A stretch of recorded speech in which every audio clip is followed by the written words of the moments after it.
we're going to go through several floor plans.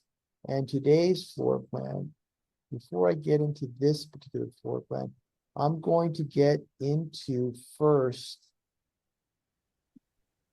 for the sake of identification, we're going to call it the Olga floor plan, which is a phenomenal floor plan. And I actually got to talk a little bit with her to clarify some of the points.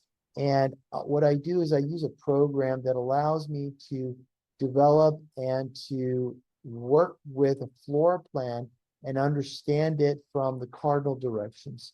So I did confirm that this particular floor plan that you see here, I'm going to show you the configuration of the floor plan so that you can understand a little bit easier, because it can be very confusing.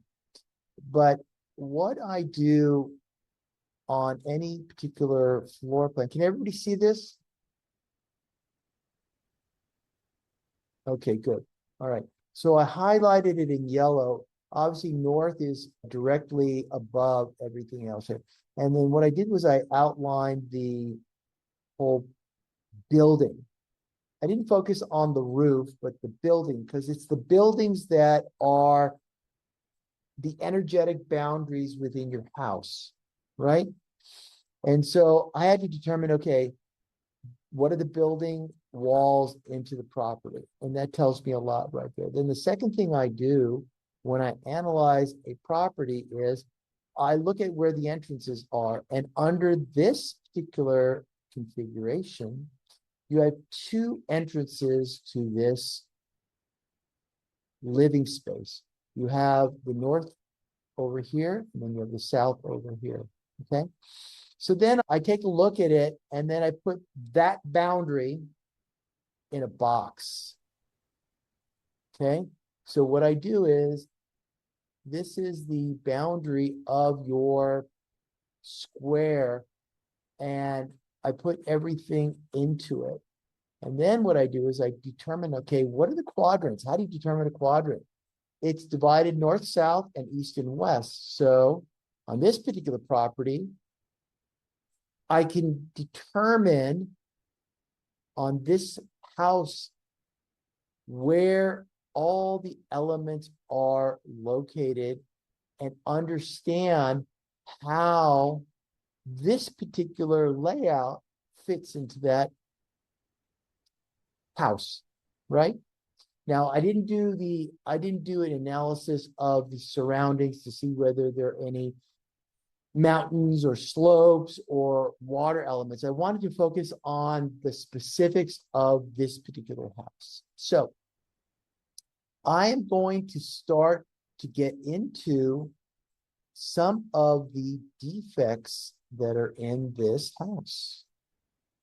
And Olga, if you want to just chime in at any particular point in time to determine whether or not the analysis is correct. So I'm going to say that the first thing that stood out about this property is where the entrances are to the house.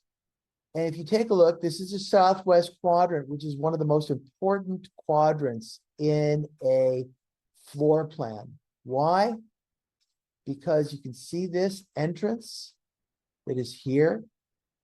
This particular entrance is, I'll try to not be so intense about it, but there is no way around it, is that entrances is one of the most important openings into a house. So if you have a positive entrance, let's say in the north or the east, it's a beautiful thing because it brings in those positive energies.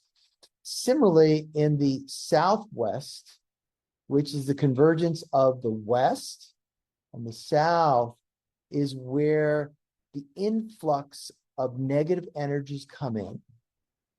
So for this particular property, for this particular house, you'll find that the entrance for this particular house is southwest. It is one of the most dangerous entrances that you can have into a house. And with people that have southwest entrances, I always tell them, do not use it.